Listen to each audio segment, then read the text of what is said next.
शहरातील बेकायदा 96 बांधकामांपैकी 27 प्रकरणांची सुनावणी पूर्ण झाली आहे। या इमारतींची पथकांच्या माध्यमातून पुन्हा तपासणी केली जाणार आहे।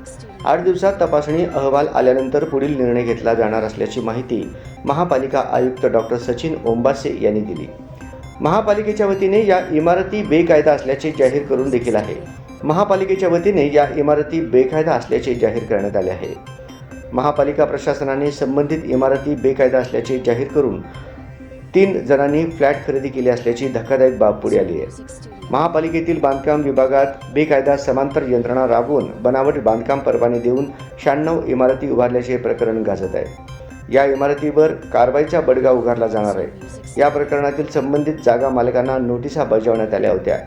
96 पैकी एकूण 27 जणांची सुनावणी पूर्ण झाली आहे। प्रत्यक्ष पाहणी करण्यात आली आहे। काहींनी रिवाईज केले आहे। पार्किंग व्यवस्था नाही,